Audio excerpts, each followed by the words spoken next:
Assalamualaikum warahmatullahi wabarakatuh. Kembali lagi dengan saya Fahimul Firdaus, NRP 10.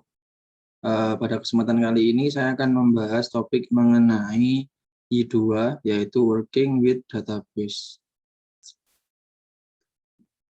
Di sini banyak sekali materi tentang penggunaan database pada I2, pada framework I2, dari mulai menjalankan SQL, binding, lalu menggunakan query, lalu ada juga operasi database pada I2 dan sebagainya.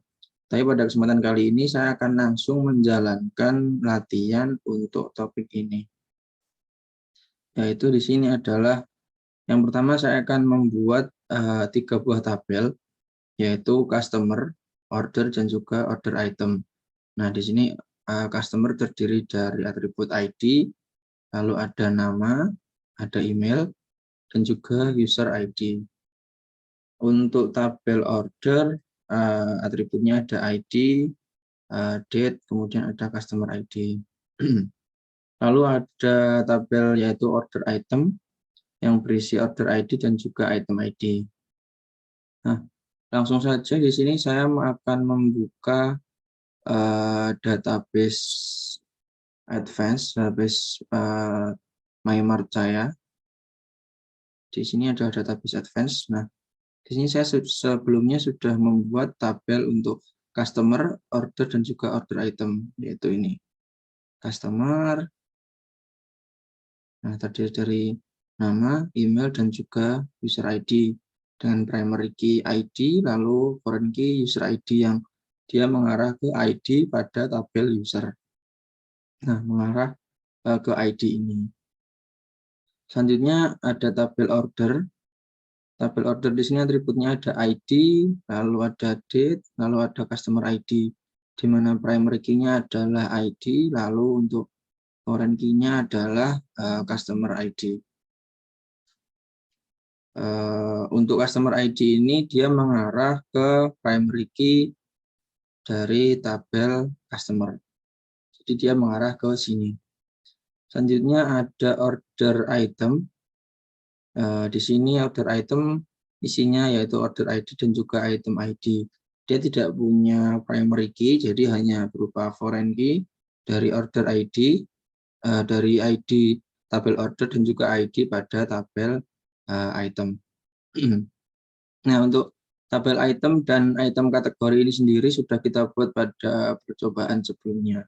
Di sini saya akan coba buka terlebih dahulu. Nah, untuk item kategori sudah ada 4 buah data, yaitu kategori mouse, keyboard, monitor, dan juga headphone. Lalu untuk tabel item di sini sudah ada banyak beserta data harganya, lalu ada ID kategori, lalu ini adalah waktu pembuatan serta dibuat oleh user siapa. Nah, langsung di sini berarti kita sudah selesai membuat 3 buah tabel tadi. Dan ini adalah tampilan atau relasi dari ketiga tabel atau tabel yang sudah kita buat sebelumnya. Untuk migration dan statistik di sini tidak masuk. Jadi yang pertama ada tabel user. Tabel user di sini dia memiliki relasi dengan tabel customer, di mana pada tabel customer di sini user ID mengarah ke ID user. Lalu ada tabel order, di mana di sini customer ID-nya di sini adalah primary key di tabel customer. Lalu ada order item yang isinya hanya foreign key dari primary key tabel item dan juga tabel order. Lalu ada item kategori yang isinya adalah atau memiliki relasi ke foreign key di kategori ID di tabel item. Jadi kita sudah berhasil membuat 3 buah tabel baru dan melengkapi tabel yang sudah ada pada database I2 kita sebelumnya menggunakan PHP MyAdmin. Selanjutnya di sini di sini kita sudah berhasil untuk yang kedua, yaitu menentukan relasi antar tabel serta tabel antara tabel customer dengan tabel user. Jadi ini relasinya seperti itu. Selanjutnya kita akan membuat CRUD untuk customer, order, dan juga item. Nah, di sini kita harus memastikan bahwa satu user hanya boleh membuat satu customer saja. Dan ketika seorang user membuat data customer ID dari user tersebut akan ditambahkan pada kolom user ID di tabel customer secara otomatis. Nah, untuk membuat CRUD, kita pertama harus membuat modelnya terlebih dahulu. Jadi ini adalah tampilan item pada website Y2 kita. Di sini saya membukanya di front end. Selanjutnya langsung kita akan membuat model dari customer dan juga order. Nah, di sini langsung untuk tabelnya kita pilih customer, model kelasnya juga kita pilih customer. Nah, untuk namespace-nya pastikan di sini front end karena kita membuatnya halamannya di sini front end. Maka di namespace-nya juga kita menggunakan front end. Lalu kita preview. Nah, di sini unchanged. Maksudnya karena kita sebelumnya sudah membuat model untuk customer ini, jadi kita tidak perlu membuatnya lagi. Tapi untuk membuatnya kita bisa klik generate di sini. Nanti hasilnya akan muncul pada model, akan muncul seperti ini. Nah, ini adalah tampilan model customer yang sudah kita buat atau yang apabila kita klik generate tadi akan dibuat seperti itu. Selanjutnya kita akan membuat model untuk order. Model kelasnya juga sudah order. Dia menggunakan awalan huruf kapital, namespace-nya masih sama.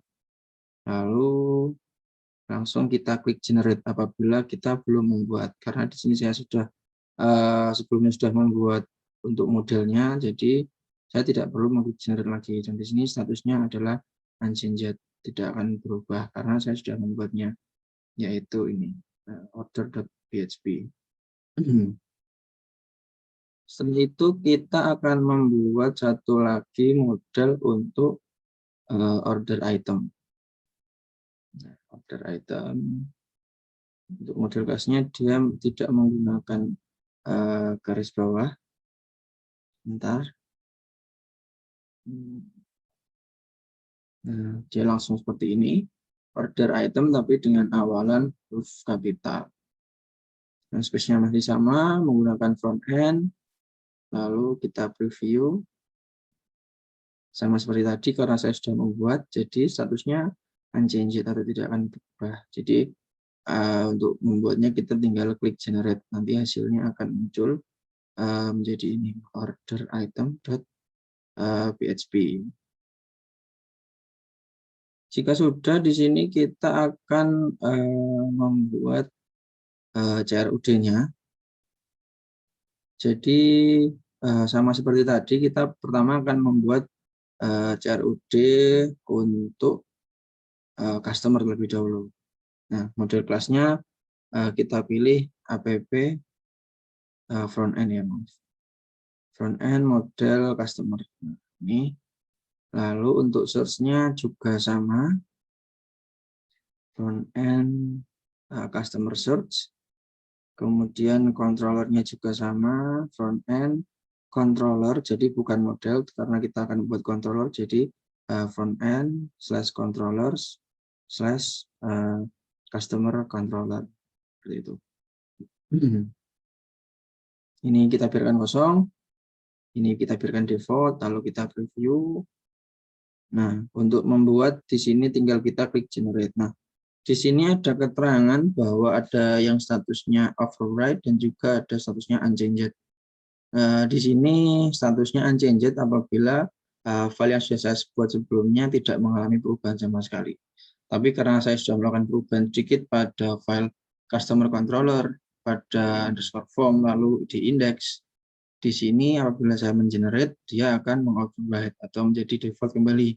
Jadi di sini saya tidak melakukan generate ulang karena nanti file yang sudah saya buat akan ter-override seperti itu. Tapi untuk membuatnya untuk awal kita bisa langsung klik di generate seperti itu.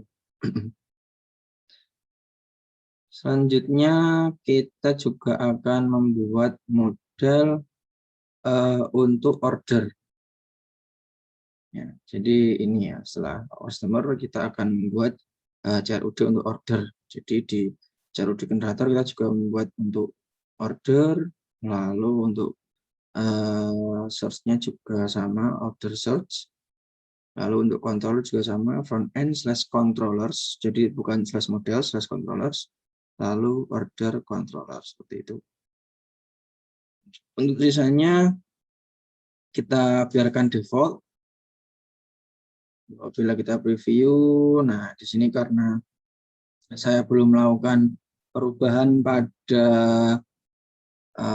controller dari order, maka statusnya di sini adalah unchanged. Jadi saya bisa melakukan break generate apabila saya ingin membuat baru. Tapi karena saya sudah membuatnya, saya tidak perlu lagi melakukan break tombol generate ini. Nanti hasilnya akan muncul pada bagian front end ini. Kalau kita buka controllers, maka akan muncul di sini ada customer controller dan juga ada order controller, seperti itu. Nah, kemudian untuk CRUD item di sini saya tidak perlu membuat lagi karena pada percobaan sebelumnya saya sudah pernah membuat controller untuk item ini. Nah, selanjutnya kita akan memastikan bahwa satu user hanya boleh membuat satu customer saja. Jadi relasinya dari one to many kita akan merubah menjadi one to one. Sebentar. Jadi di sini akan kita rubah adalah file user.php. Jadi kita buka di model, lalu kita buka di user ini. Kita scroll ke bagian paling bawah. Nah, di sini ada fungsi get customer. Nah, di sini akan langsung otomatis secara default dia akan menggenerate relasi hash menu dari user ini ke user ID. Nah, di sini akan kita rubah dari hash menu ini akan kita rubah menjadi hash1. Jadi ini file yang asli. Kita akan komen, kita akan rubah menjadi ini. Perbedaannya hanya di hash1. Dari relasi one to many kita rubah menjadi relasi one to one. Seperti itu. Lalu kita juga sebentar kita coba aja kita membuka di halaman customer ini. Nah, jadi tujuannya apabila di sini saya sudah login sebagai user, maka customer user ini hanya akan memiliki satu buah ID sesuai dengan akun yang kita buat login seperti itu.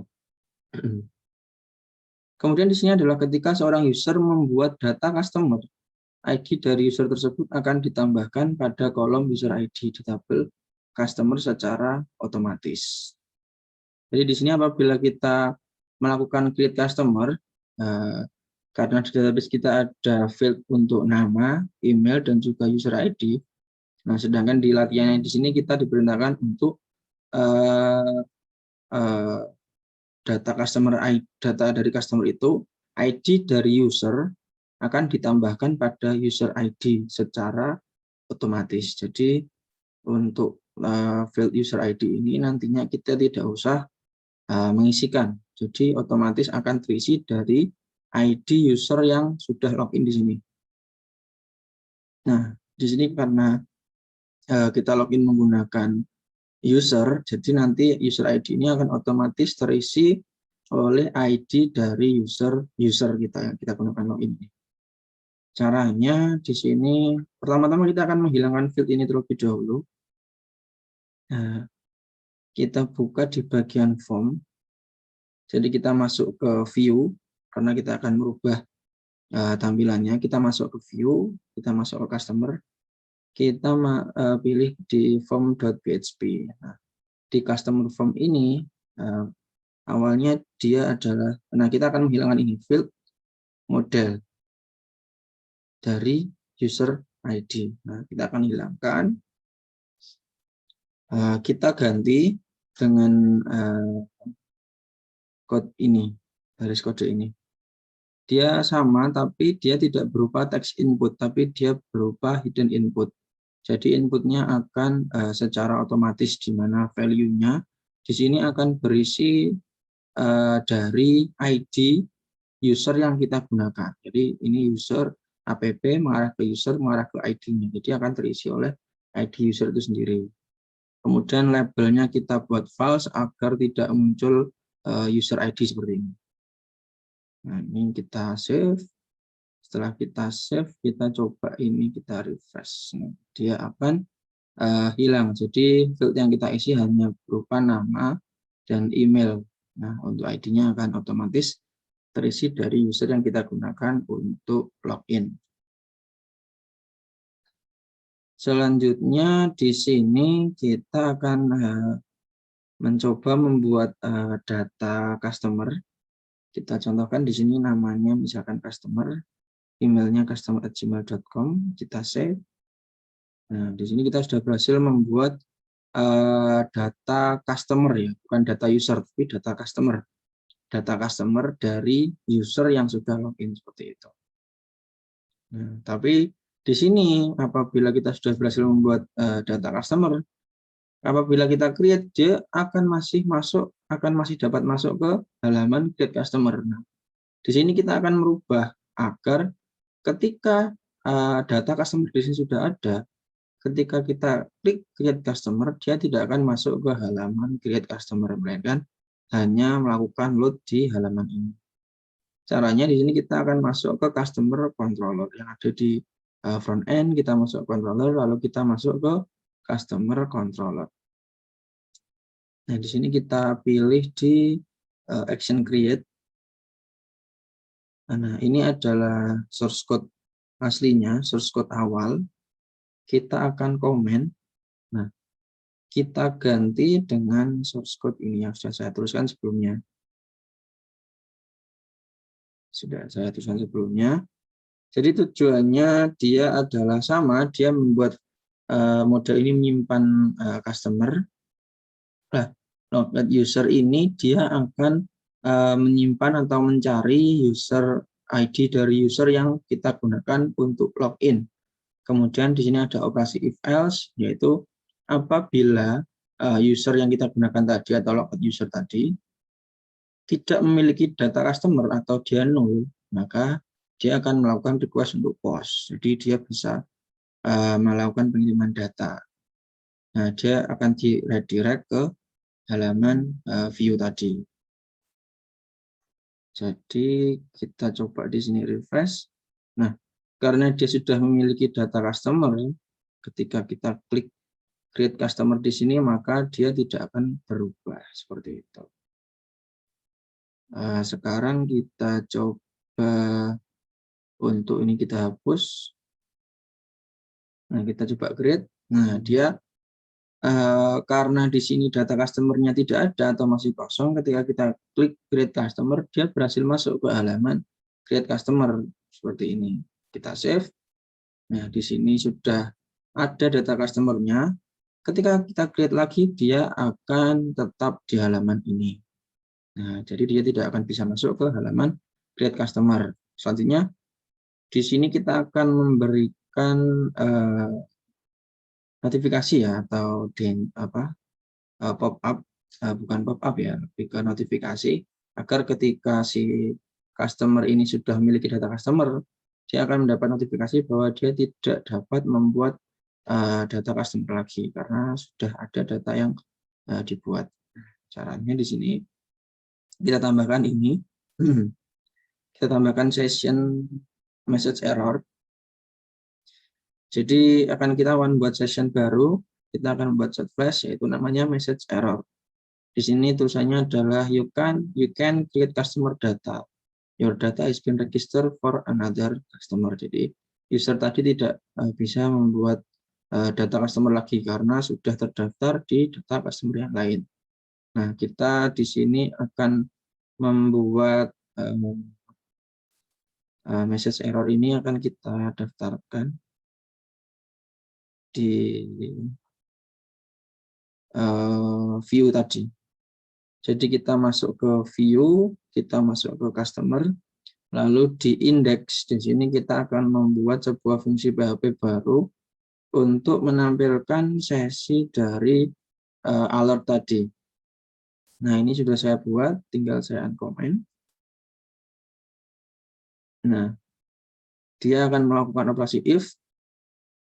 Apabila sesi message error tadi ada, maka dia akan menunjukkan alert danger. Nah, alert danger tadi isinya adalah message error. Jadi ini kita save. Ini juga tadi yang sudah kita buat, kita uncomment. Nah, ini kita uncomment, sudah kita uncomment ya. Lalu kita coba refresh di sini. Nah, karena dia sudah memiliki data customer, dia akan muncul alert seperti ini. Ketika kita create, dia akan muncul seperti ini. Coba kita hapus. Nah, dia akan hilang. Dia akan hilang, lalu ketika kita klik create, dia berhasil membuat data customer baru. Kita save. Nah, di sini sudah tidak ada alert, tapi ketika kita klik create customer, dia akan memunculkan alert atau warning yang memberitahukan bahwa user ini tidak bisa lagi membuat data customer karena sudah terdaftar untuk data customer lain. Untuk ini data customer dengan email customer@gmail.com, dan ini tadi yang saya maksudkan, user ID-nya sudah otomatis terdaftar. Nah, user ID-nya adalah ID dari user yang kita gunakan untuk login. Bisa kita lihat di data sini, kita buka di database-nya, kita buka user. Nah, ini adalah user yang sudah kita gunakan, yaitu user dengan nama user. ID-nya 1, sesuai dengan data yang ada di sini. Nah, jadi sampai sini kita sudah berhasil membuat CRUD untuk customer dan juga order dengan ketentuan kita harus memastikan bahwa satu user hanya boleh membuat satu buah data customer saja. Kemudian ketika seseorang user membuat data customer, ID dari user tadi akan ditambahkan otomatis ke kolom user ID yang ada pada tabel customer. Selanjutnya di sini kita akan, yang terakhir kita akan membuat root baru, yaitu di sini misalkan show order, yang dia berfungsi atau digunakan untuk menampilkan daftar nama customer beserta nomor order dan juga daftar item yang dibeli, seperti itu. Caranya kita di sini langsung masuk, kita pertama harus membuat itu dulu ya, di control sini kita akan membuat action baru, kita akan membuat fungsi baru. Nah, di sini sudah saya buat sebelumnya, tinggal saya uncomment. Di sini adalah fungsi show order. Fungsi show order di sini akan variabel data ini akan mencari data order. Dia akan mencari data order. Kemudian akan melakukan load untuk root show order tadi. Tapi sebelumnya di sini kita harus membuat file baru, yaitu show order pada halaman view di customer. Jadi kita masuk ke customer, ke view, lalu ke customer, lalu di sini kita membuat new file. Nah, new filenya ini kita beri nama show order sesuai dengan yang ada pada controller kita, karena tadi kita beri nama show tanda hubung order, maka ordernya juga show strip order. Nah, untuk source code yang ada pada file show order.php ini saya buat secara custom, jadi tidak ada ketentuan, bisa disesuaikan dengan tampilan yang diinginkan. Tapi apabila ingin menggunakan ini juga saya persilakan. Kemudian kita akan coba membuka halaman show order tadi. Nah, di MyMart frontend /web/customer. Karena tadi di view-nya kita masukkan ke view customer, lalu kita buka root-nya di show order. Di sini ordernya masih kosong karena data order di sini, yaitu pada web order, masih kosong juga. Nah, di sini kita bisa create order. Nah, create order ini bisa, tapi untuk date-nya kita, karena di sini belum ada tampilan untuk memilih tanggal, jadi kita akan langsung mengisikan data order di database. Nah, di order kita akan mengisikan sebentar.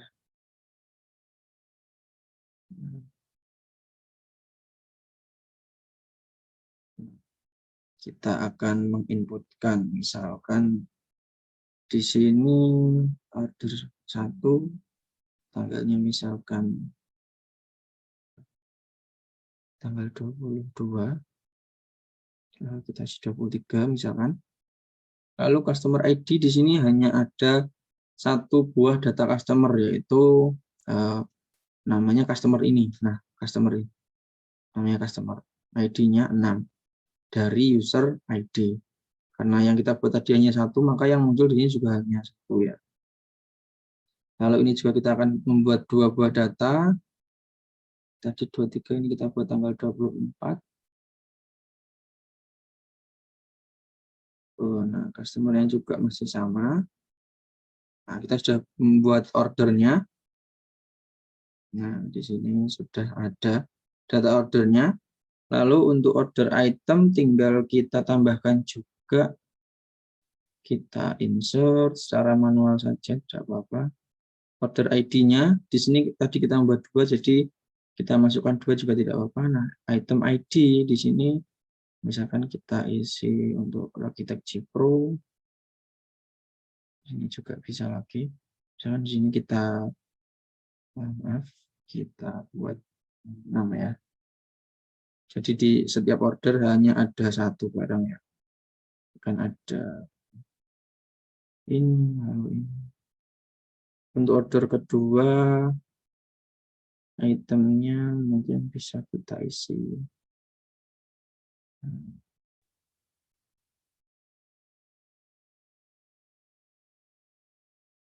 Nah, misalkan kita sudah membuat ini, data order itemnya atau detailnya.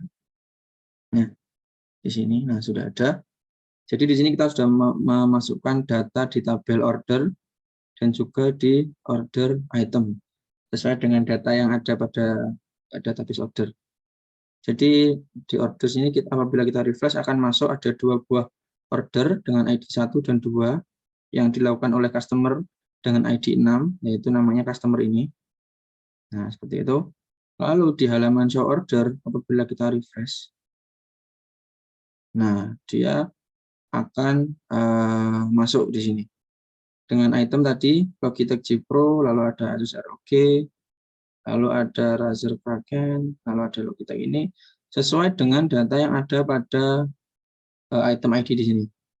Sesuai pada item ID, lalu order ID-nya juga sama, sudah ada.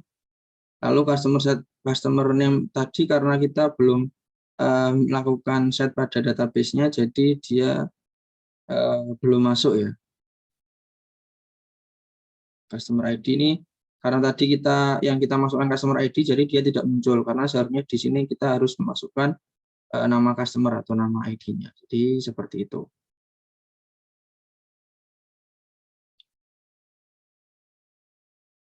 Jadi customer tadi adalah data customer di nama sini.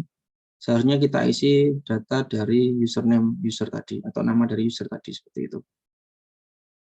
Jadi pada kesempatan kali ini kita sudah berhasil menyelesaikan semua latihan untuk proyek I2 Advance tentang working with database. Mungkin cukup sekian dari saya. Apabila ada salah kata, saya mohon maaf. Saya akhiri. Wassalamualaikum warahmatullahi wabarakatuh.